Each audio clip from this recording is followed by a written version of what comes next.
Lila pushed open the grand mahogany doors of Victoria Langford's mansion, the weight of her little daughter Amara's illness pressing heavily on her chest. The air inside was cold, scented faintly with expensive perfumes and polished wood, but it carried an unmistakable tension, as though the walls themselves were bracing for conflict. She clutched the strap of her worn bag, feeling the tiny heartbeat of her daughter's plea in every throb of her own.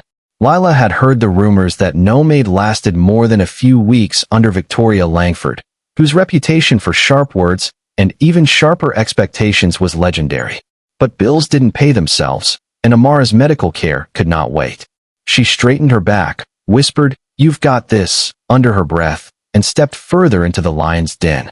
Victoria Langford, a striking woman with an air of unapproachable elegance, appeared from the hallway with a clipboard in hand and a thin, assessing smile. "You must be the new maid," she said, her voice smooth but edged with something that could cut glass. Lila inclined her head, replying softly, "Yes, ma'am." "Lila say, I'm ready to start immediately." Victoria's eyes flicked over her from head to toe, lingering just long enough to make her pulse quicken, then nodded sharply. "We'll see how long that enthusiasm lasts," she said, turning without another word, leaving Lila alone in a house that seemed to breathe judgment from every polished surface. The silence that followed was thick, punctuated only by the distant hum of a chandelier fan above and the faint clatter of dishes from the kitchen staff, who glanced at her nervously, as though fearing any association with the newcomer could draw Victoria's wrath. Lila quickly learned the rhythm of the household, which was a careful dance between speed and perfection. She polished silverware until it reflected the chandeliers above like mirrors, scrubbed floors until her knees ached, and arranged flowers in a way that Victoria deemed acceptable, always just slightly off. Victoria's criticisms were relentless, delivered with a precision that seemed designed to make every mistake feel like a personal failure. "No, that's not how it should be," she snapped one morning, pointing at a silver tray that gleamed under Lila's careful polishing. "I asked for a straight line, not a curve. Do you want me to hire someone who actually cares?" Lila swallowed the lump in her throat, nodded quietly, and redid the task with trembling hands, all while remembering Amara waiting for her outside these walls, needing her strength more than ever. Days turned into weeks, and the mansion's tension felt almost tangible, a thick fog that Lila breathed in with every step. Victoria tested every boundary, from waking her before dawn to inspect bedrooms for dust motes invisible to the human eye, to assigning absurd tasks that no reasonable person could finish in a day. Lila endured, her lips pressed into a line, her hands steady, and her heart fixed firmly on the image of Amara smiling, even as the little girl's illness cast shadows over their home. There were nights when Lila would retreat to the tiny staff quarters, elbows pressed to her knees, whispering encouragement to herself like a secret prayer. "You can do this. Amara needs you. Just a little longer." Every insult from Victoria, every unreasonable expectation, was met with silent endurance, a quiet armor forged in the fires of necessity and love. Even as the harshness escalated, Lila began noticing subtle changes in the household dynamics. Other staff, who previously moved like shadows through the halls, began observing her resilience with a mix of admiration and tentative hope. Maria, the cook who had lasted only 3 months under Victoria, would occasionally slip her a knowing look, a small nod acknowledging Lila's determination. The gardener, often overlooked in the hierarchy of fear, started sharing small, whispered tips about navigating Victoria's moods.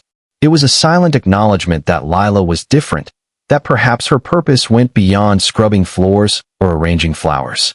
She was carrying something invisible, but powerful hope and unyielding patience, and those around her couldn't help but sense it. By the end of her first month, Victoria's challenges grew sharper, more personal. One morning, she snapped at Lila for a misplaced candlestick during breakfast service, slamming her hand against the table so hard that it rattled silverware across the polished surface. "Do you think I pay you to stare at walls, Osei?" she barked. Lila bowed her head, voice soft but firm. "I'm sorry, ma'am. I'll fix it immediately." Her tone was devoid of fear or rebellion, only a quiet insistence that her purpose could not be broken by another person's anger. Victoria paused, studying her, as though puzzled by this strange mixture of humility and determination. No other maid had ever looked at her like that, calm, unwavering, focused on something bigger than her anger. It unsettled Victoria in a way she did not expect, sparking an unfamiliar flicker of curiosity behind her controlled expression. In the evenings, when the mansion was quieter and the echoes of polished floors had softened, Lila allowed herself a moment of thought about Amara. She pictured her daughter's fragile frame and the tiny bandages on her arm from the hospital, and it fueled her resolve. Each bruise, each insult, each unreasonable demand was a brick in the wall of resilience she built around herself, not just to survive, but to secure a future for her daughter. And as the weeks passed, subtle shifts began in the mansion's atmosphere. Staff who once moved like frightened shadows now dared small smiles, quiet conversations, and occasional laughter, all triggered by the strange, quiet strength of the maid who refused to be broken. Lila moved through it all with her silent dignity intact, each day a small victory in a war fought in whispers and careful gestures, a war waged for love and survival rather than pride or revenge. By the end of the second month, Victoria found herself watching Lila more closely, her sharp eyes catching moments of grace in the quiet endurance of the maid. The little gestures, the steady pace, the way she spoke gently to the staff without losing her own focus, all began to stir a mixture of irritation and fascination. Victoria's usual confidence wavered slightly. She realized that Lila was unlike anyone who had entered her household. She was not just surviving. She was quietly reshaping the environment, creating ripples in the rigid pond of authority Victoria had painstakingly maintained. And for the first time, Victoria questioned the narrative she had built around herself, the one where harshness was strength and control was power. Something about Lila's unwavering purpose, rooted in love and necessity rather than fear, began to challenge everything Victoria thought she knew about strength, loyalty, and human endurance. The atmosphere in Victoria Langford's mansion was changing, though no one would have admitted it aloud. Lila moved through the halls with a quiet, steady presence that seemed to bend the edges of fear into something more manageable, something almost hopeful. Even the staff, who had grown accustomed to the sharp snap of Victoria's tongue, began to glance at her with respect rather than trepidation. The cook, Maria, now greeted her with a faint smile instead of the usual worried frown, while the gardener, Samuel, offered small, practical advice on anticipating Victoria's unpredictable whims. Lila absorbed it all silently, never acknowledging herself as the cause, simply keeping her focus on Amara and the unseen future she was trying to secure. Her composure became a subtle magnet, drawing the household together in ways Victoria had not intended. Victoria noticed it first in small, almost imperceptible ways. The silver trays were polished flawlessly, the flowers arranged with quiet elegance, the bedrooms immaculate beyond reason, but it was more than that. The air seemed lighter, the staff moved with something resembling ease, and even Mr. Julian Langford, Victoria's husband, commented on the shift during one evening dinner. "The house feels different," he said carefully, watching Victoria's expression. She bristled at the suggestion but could not deny the truth in it. Lila's presence had become a pivot point, a subtle force that was reshaping the household with nothing more than steadfast patience and quiet dignity. Every polite nod, every uncomplaining gesture, every moment of endurance was like a gentle earthquake shaking the foundations of the mansion's rigid control. One morning, Victoria assigned Lila a task that would have broken any other maid: cleaning the crystal chandeliers while balancing on a narrow ladder, the sunlight from the bay windows casting fragile rainbows across the marble floors. As Lila moved with precision and calm, Victoria circled the room, arms crossed, eyes sharp. "Don't drop anything, oh say," she snapped, though the edge in her voice was mingled with an unspoken fascination. Lila did not flinch. "Yes, ma'am," she replied, her voice soft but unwavering. Step by careful step, she polished each crystal, and the task was completed without incident. Victoria felt a flicker of something she had not felt in years: admiration, tinged with an unease she couldn't quite define. Here was a woman who would not break, who refused to bend to cruelty, who seemed to carry an invisible force that even Victoria's sharpest words could not diminish. The change did not go unnoticed by Mr. Julian, who began to observe the household with a curious, almost tender interest. He watched the way the staff relaxed in Lila's presence, the way the tension that usually gripped every corner of the house seemed to ease when she was near. One afternoon, he found himself lingering near the library where Lila was carefully arranging stacks of books, her dark skin glowing in the afternoon sunlight. "You make it look effortless," he said quietly, almost as if speaking to himself, though Lila looked up politely and nodded. She said nothing, her focus never straying from the task at hand, and in that silence, Julian sensed an integrity and quiet strength that was rare, something that could not be commanded or forced but only recognized and respected. Meanwhile, Victoria found herself confronted with emotions she had long buried. Anger, control, and perfection had always been her armor, the way she had protected herself from feeling weak or vulnerable. But Lila's endurance, her unwavering patience in the face of harshness, was unsettling. Victoria caught herself watching Lila, noting the precise motions, the quiet confidence, the eyes that always seemed to look beyond the present moment. She remembered her own beginnings, the long-ago days as a maid under an unforgiving mistress, the humiliations and expectations that had shaped her into the woman who ruled her mansion with an iron tongue. Could it be that she had become the very thing she had once feared? Lila's calm persistence reflected a mirror she could no longer avoid. One evening, after an especially grueling day of unrelenting demands, Victoria found herself standing by the grand piano in the drawing room, observing Lila as she organized music sheets left in chaotic piles. "How do you endure it all?" Victoria asked abruptly, the words spilling out in a rare moment of vulnerability. Lila looked up slowly, meeting her gaze with quiet honesty. "I endure because I must," she said softly. "Amara needs me, and she is stronger than any fear I could feel here." There was no challenge in her voice, no defiance, only clarity of purpose. Victoria felt a pang in her chest, a mixture of shame and revelation. She had expected fear, submission, or rebellion, but never this. A steadfast heart unmoved by cruelty, powered by love and necessity rather than ego. Over the next few weeks, the mansion continued to transform under the quiet influence of Lila's presence. The staff who had once whispered anxiously in corridors now spoke with cautious confidence, finding ways to laugh quietly during their work and support one another. Victoria's control remained, but it was now tempered by awareness, by recognition that the household's strength came not from fear, but from cooperation and resilience. Even small gestures, like offering a glass of water to a tired maid or acknowledging a job well done, began to creep into Victoria's interactions, subtle at first, but undeniable. Lila's example had shown that endurance and quiet strength could shift the balance of power, replacing fear with respect and tension with possibility. The pivotal moment came one afternoon when Victoria noticed Lila leaving the mansion grounds to purchase medical supplies for Amara, walking with a purposeful stride through the quiet, leafy streets nearby. Victoria followed discreetly, curiosity gnawing at her, and observed the way the little girl's needs drove Lila's actions, how love had become her shield and motivation. Something deep inside Victoria began to stir a combination of empathy, recognition, and long-suppressed memory.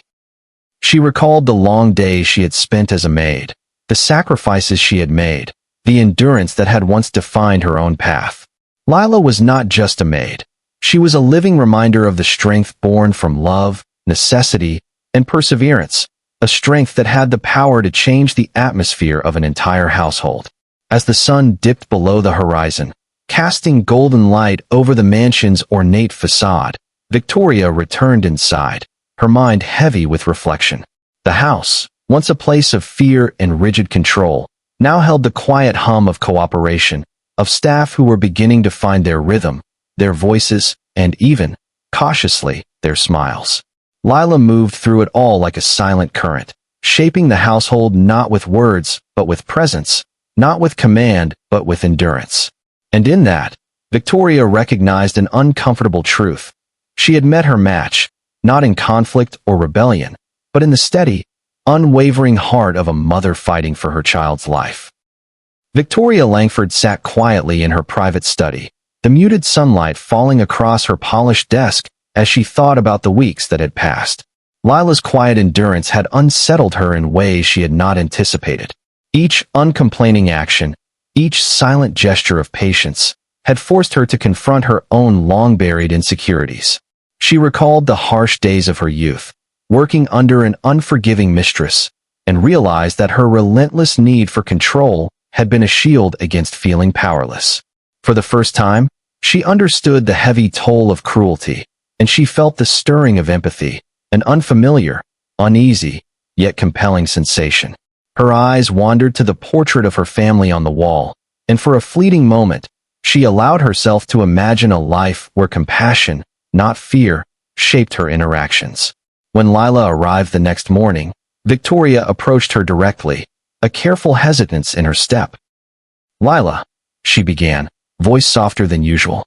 I've been thinking about everything." Lila paused, hands folded calmly in front of her, listening. Victoria continued, "I know now that my actions have been harsh, and I want to apologize. You have endured what no one else could, and I see the strength you carry not just for yourself, but for Amara." Lila inclined her head slightly, a quiet acknowledgement, yet her expression remained composed, neither triumphant nor resentful. It was a moment of understanding, a fragile bridge forming across a chasm that had long been fortified by fear and pride. Victoria's eyes glistened, and she added, "I want to help. Tell me what your daughter needs, and I will do whatever I can to support her treatment." Lila's breath caught, and for a moment she struggled to find words. "Amara, she needs surgery and medical care that I cannot fully afford," she admitted softly. "I have been holding on, working through everything here, to ensure she has a chance." Victoria nodded, a mix of remorse and resolve coloring her features.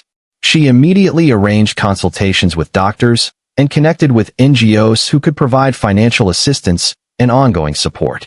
For the first time, Lila felt a weight lift from her shoulders, not because the struggle had vanished, but because someone powerful, someone who had once been her tormentor, now stood beside her, offering concrete aid and genuine concern.